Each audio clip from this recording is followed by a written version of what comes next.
Hello friends, welcome back to my channel. आज हम एक डिज़ाइनर स्लीव्स की कटिंग एंड स्टिचिंग करेंगे। तो यहाँ पर मैंने पैटर्न कट कर लिया है। सबसे पहले हमने स्लीव्स की कटिंग पेपर के ऊपर करनी है। तो यहाँ पर मैंने एक पैटर्न कट किया है।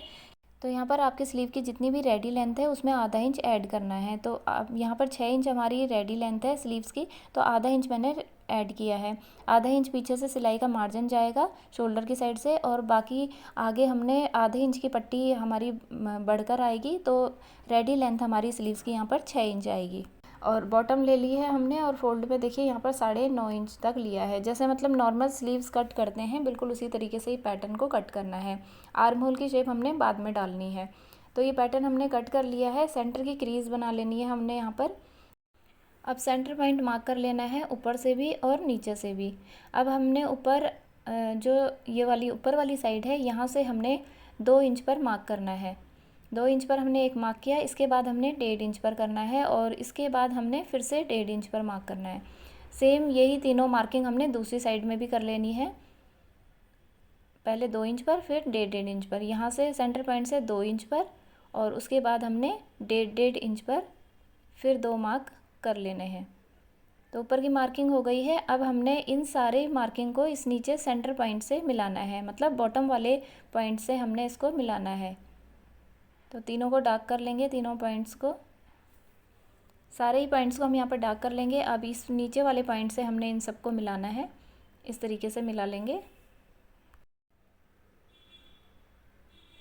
तो नीचे एक पॉइंट है बॉटम की साइड में, वहाँ पर हमने इन सबको मिला लिया है। ऊपर से हमने देखिए थोड़ा थोड़ा इतना इतना छोड़कर बाकी को कट करना है। तो ध्यान रखना है बॉटम साइड से हमने इसको कट किया है, और ऊपर बिल्कुल थोड़ा 1/4 इंच का जो मार्जिन होता है उतने के करीब छोड़ देना है।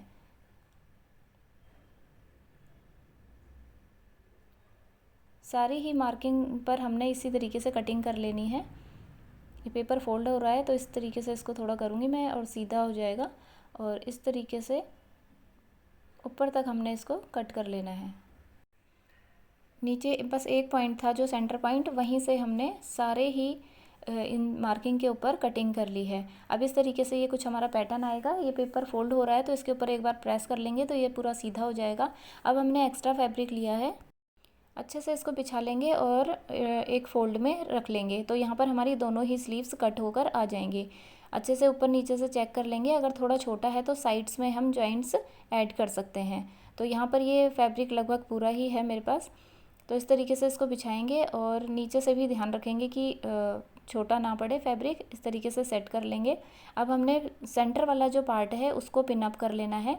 उसके बाद हमने देखिए कॉर्नर से कॉर्नर तक मैच करना है, दोनों के कॉर्नर, और 3 इंच पर यहाँ पर हम मार्क कर लेंगे और इसको भी पिन अप कर लेंगे। 3 इंच की दूरी पर हमने इसको रखा है। दूसरी साइड से भी हमने 3 इंच की दूरी पर रखना है। इस तरीके से इसको मिलाएंगे और यहाँ पर इसको भी पिन अप कर लेंगे। अब दूसरी साइड में हमने 3 इंच पर फिर मार्क किया, और उसके बाद 2 इंच पर, तो यहाँ पर भी इस तरीके से पिन अप कर लेंगे। और इस तरीके से ऊपर से गोलाई आनी चाहिए प्रॉपर तरीके से, इसका भी ध्यान रखना है। और लास्ट वाला मार्क हमने 2 इंच पर किया है।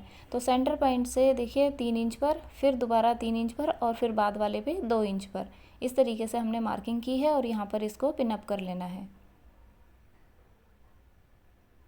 और लास्ट वाला जो है वो 2 इंच पर, इसको भी हमने पिन अप कर लिया है। और गैपिंग देखिए इस तरीके से चेक कर लेनी है, पहले 3 इंच, फिर 3 इंच, और फिर 2 इंच। इस साइड भी देखिए सेंटर पॉइंट के बाद 3 इंच, फिर यहाँ से भी 3 इंच, और फिर उसके बाद 2 इंच। तो इस तरीके से हमारा ये पैटर्न यहाँ पर फैब्रिक के ऊपर सेट हो गया है। साइड से चेक कर लेंगे, कहीं पर भी एक्स्ट्रा अगर कम पड़ रहा हो फैब्रिक तो हमने जॉइंट ऐड कर लेना है कॉर्नर की साइड पे।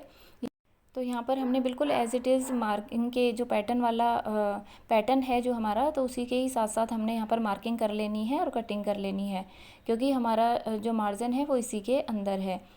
आगे हमारी यहाँ पर बढ़कर पट्टी आएगी, तो इसलिए मार्जिन की ज़रूरत हमें यहाँ पर थी नहीं।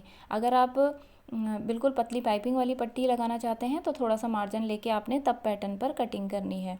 तो यहाँ पर सेंटर की मार्किंग हमने ज़रूर कर लेनी है मेन फैब्रिक के ऊपर भी, और सारे ये जो कॉर्नर्स हैं इनकी भी मार्किंग हमने यहाँ पर फैब्रिक पर उतार ली है। तो अब बिल्कुल यहाँ पर मार्किंग के ऊपर ही हमने कटिंग कर लेनी है। ये देखिए यहाँ पर कटिंग हो गई है और ये सारी मार्किंग हमने जो पैटर्न की थी वो सारी की सारी यहाँ पर उतार लेनी है और सेंटर पॉइंट भी हमने नीचे की साइड उतार लेना है। तो ये जो सारी मार्किंग हो रही है ये हमारी बॉटम वाली साइड है, ये ध्यान रखना है। और नीचे वाले पार्ट पर भी हमने मार्किंग उतार ली है क्योंकि दोनों स्लीव्स हमारी यहीं पर हैं। अब हमने देखिए यहाँ से एक पॉइंट को पकड़ना है और सेंटर की जो मार्किंग थी, सेंटर का पॉइंट है वहाँ पर रखना है, फिर दूसरे पॉइंट को पकड़ना है और फिर सेंटर में ही रखना है, फिर ऐसे ही तीसरे पॉइंट को पकड़ेंगे और सेंटर में रख लेंगे। तीनों को इस तरीके से मिलाकर रखेंगे और यहाँ पर हम इसको पिन अप कर लेंगे। फिर ऐसे ही हमने दूसरी साइड से उठाना है, पॉइंट को सेंटर में रखा, दूसरे पॉइंट को उठाया सेंटर में रखा और तीसरे को भी उठाकर सेंटर में रख लेंगे। एक साइड से मैंने पिन अप कर लिया है और दूसरी साइड से भी ऐसे ही मिलाते हुए पिन अप कर लेंगे। प्लेट्स बनाते हुए ध्यान रखना है आपने कि जो फर्स्ट प्लेट रखी थी वो थोड़ी सी ऊपर को आपको दिखनी चाहिए, उससे ऊपर दूसरी और फिर तीसरी, इस तरीके से देखिए इनकी लेयर आएगी, इस तरीके से बनकर ये दिखेंगी। और ये हमारी बॉटम साइड है। और अब एक्स्ट्रा जो फैब्रिक बाहर की साइड निकल रहा है इसे हम कट कर लेंगे और पहले यहाँ पर स्टिचिंग कर लेंगे। 1/4 इंच का मार्जिन लेकर हमने यहाँ पर स्टिच कर लिया और एक्स्ट्रा फैब्रिक जो बाहर की साइड है इसे हमने कट कर लिया। अगर आप यहाँ पर लाइनिंग ऐड करना चाहते हैं तो लाइनिंग भी लगा सकते हैं। इतना स्टिच करने के बाद ही आप लाइनिंग को लगाएं, वो भी थोड़ा लूज़। अब हमने एक एक्स्ट्रा पट्टी ली है और इसको 2.5 इंच चौड़ा लिया है। रॉन्ग साइड में, बाजू की उल्टी साइड में हमने ये सीधी साइड वाली पट्टी रखनी है और इस तरीके से रखकर हमने 1/4 इंच का ही मार्जिन लेकर यहाँ पर सिलाई लगानी है। मार्जिन यहाँ पर ज़्यादा नहीं लेंगे वरना डिज़ाइन यहाँ पर ख़राब हो जाएगा। 1/4 इंच का मार्जिन लेकर हम यहाँ पर पट्टी को स्टिच कर लेंगे और फिर सीधी साइड में इसको पलट लेंगे। तो ये पट्टी बिल्कुल ऑप्शनल है, चाहे आप पतली पाइपिंग जैसी लगाएं चाहे आप चौड़ी पट्टी लगाएं, तो उसी हिसाब से आपने पैटर्न में फिर मार्जिन भी रखना है। इस तरीके से पलट लेंगे और ये करीब 1.25 इंच, आधे से 1.25 इंच मेरे पास चौड़ी पट्टी आई है, तो इसको इस तरीके से पलट लेंगे और स्टिच कर लेंगे। तो यहाँ पर बहुत ही आसानी से हमारी ये डिज़ाइनर स्लीव्स इस तरीके से रेडी हो जाएंगी। अब आप यहाँ पर चाहे तो एक लेस भी लगा सकते हैं पट्टी को फोल्ड करते करते उसके साथ में, और सेंटर में यहाँ पर बटन ऐड कर सकते हैं। तो इस तरीके से ऊपर से 1/2 इंच फोल्ड करेंगे तो 6 इंच की स्लीव हमारी रेडी आएगी। अभी 6.5 इंच आ रही है, शोल्डर की साइड से आधा इंच सिलाई का मार्जिन जाएगा तो 6 इंच की हमारी स्लीव्स यहाँ पर रेडी आएंगी। अब हमने इसको ब्लाउज़ के साथ अटैच करना है। थोड़ा थोड़ा सा हम यहाँ पर फ्रंट आर्म होल की शेप डाल देंगे और ब्लाउज़ के साथ बिल्कुल सेम तरीके से हमने स्टिच करना है जैसे हम नॉर्मल स्लीव्स ऐड करते हैं। गैदर सिर्फ आगे आनी थी बॉटम वाली साइड में और बैक साइड से ये बिल्कुल सिंपल तरीके से ऐड होगी। इस तरीके से यहाँ पर फिटिंग की मार्किंग कर लेंगे। दोनों फ्रंट आर्म होल की शेप मिलाकर देखेंगे सामने और इस तरीके से हम स्लीव्स के साथ इसको रखेंगे, ब्लाउज़ के साथ इसको मैच करेंगे और सेम तरीके से मतलब सिंपल तरीके से इसको स्टिच कर लेंगे। ऊपर की साइड में हमने बिल्कुल भी प्लीट्स वगैरह कुछ भी नहीं डालनी है, बिल्कुल प्लेन हमने स्लीव्स को यहाँ पर अटैच करना है।